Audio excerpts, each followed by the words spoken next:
আমরা মূলত এই 6 ধরনের একটা আইডিয়া পেয়েছি। মোট হাত কয়টি? তাহলে ট্রেনিংয়ের কয়টি হাত? মোট 8টি।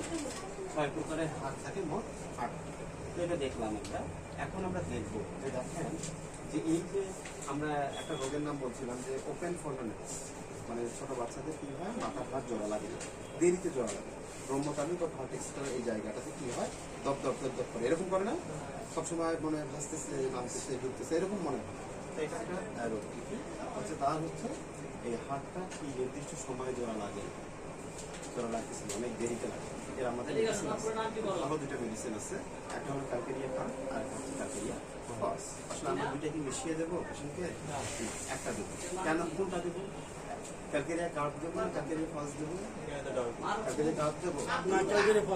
একজন বলছেন ক্যালকেরিয়া কার্ড দেবো, একজন বলছেন ক্যালকেরিয়া ফস। আমি বলছি কিছু আর স্যার বলুন দুইটা মিশিয়ে দেবো। আমি কিন্তু প্রথমে বলছি দুইটা মিশিয়ে দেবো, আরেক স্যার বলছে যে পর্যায়ক্রমে দেওয়া যেতে পারে। আসলে দিস ইজ নট হোমিওপ্যাথি। হোমিওপ্যাথির মেসেজটা এরকম, আমাদের আসলে রং মেসেজ দেওয়া হয়।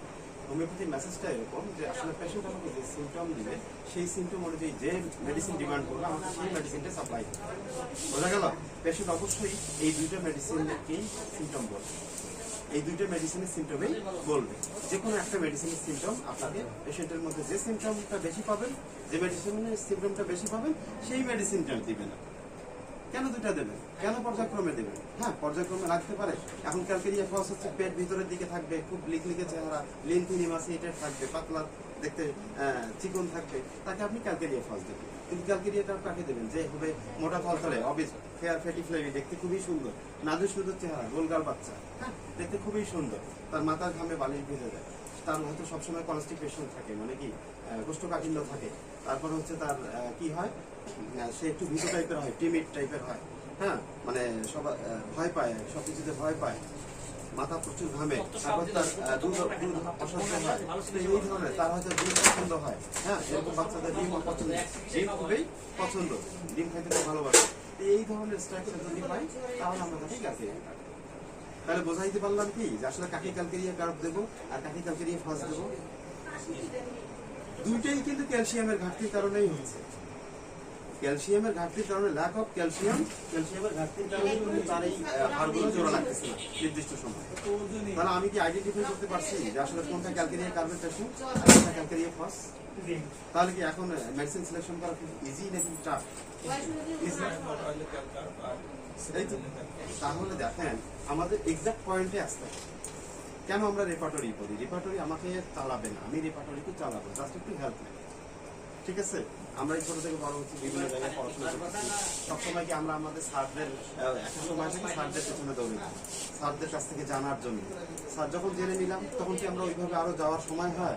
সময় হয় না। তখন কিন্তু আমরা আমাদের স্যার শুধু গাইডলাইন দিচ্ছে, ওই গাইডলাইনটুকু নিয়ে আমরা আমাদের ব্রেনকে কাজে লাগিয়ে আরো অনেক ব্যাপক জিনিস জানার চেষ্টা করি।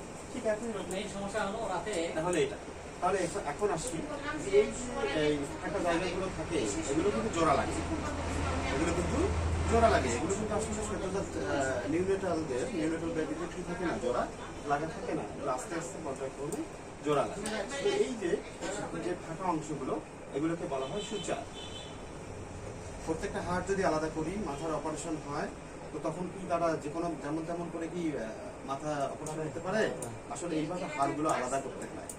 ডাক্তাররা তো জানেন, যারা সার্জন তারা কিন্তু জানেন, নিউরো সার্জন তারা কিন্তু জানেন আসলে কোথায় কোথায় আমাকে কাটতে হবে, ছুরি চালাতে হবে, তারা সেই অনুযায়ী চালান। যদি তাদের এই অ্যানাটমিক জ্ঞানটা না থাকতো তাহলে কি তারা অপারেশনে যেতে পারতেন?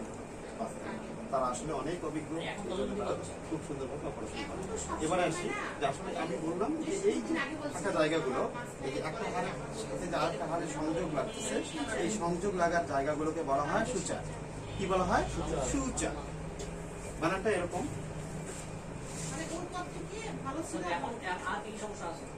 যেহেতু একাধিক আছে এই জন্য সুচার, মানে প্লুরাল করলাম, মানে বহু বছর করলাম। এবারে আমরা আসি, এটা তো ফ্রন্টাল বোন না, সামনের দিকে বোন না, এইটা কার সাথে লিঙ্ক আপ করে? লিঙ্ক আপ মানে জুড়ে যায় কার সাথে? প্যারেন্টাল বোনের সাথে। এই প্যারেন্টাল লেফট, এটা রাইট। তাহলে এই ফ্রন্টাল বোনটা লেফট এবং রাইটের সাথে কি হলো জয়েন করলো, ঠিক আছে? এই যে জয়েন করলো, এর যে জয়েন্টটাকে এটাকে আমরা বললাম করোনাল সুচার। কি বললাম? Coronal suture. কারণ করোনারি, মানে ক্রেনিয়াম থেকে করোনারি কথাটা। এবারে আসি প্যারাইটাল বোনের কথা, সরি অক্সিপিটাল বোনের কথা। তাহলে অক্সিপিটাল বোনও কার সাথে আবার সংযোগ করবে? ঠিক আবার প্যারাইটাল বোনের সাথে করবে, তাহলে প্যারাইটাল বোনের সাথে করবে। তাহলে এটাকেও কি বলা হবে? করোনাল সুচারে বলা হবে, করোনাল সুচার। এবার আসি দুই প্যারাইটাল বোনের মাঝখানে জায়গাটা ফাঁকা আছে না? দেখেন তো ফাঁকা আছে না?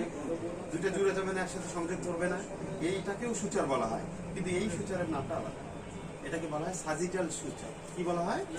সাজিটাল সুচার। তাহলে আমরা দুই ধরনের সুচার পাইলাম, এই ফ্রন্টাল বোনের সাথে প্যারাইটাল অক্সিপিটালে, আর ফ্রন্টাল বোনের সাথে প্যারাইটাল বোনের, আবার অক্সিপিটাল বোনের সাথে দুই প্যারাইটাল বোনের যে সংযোগ, এই দুই সংযোগকে বলা হচ্ছে করোনাল সুচার, করোনাল সুচার।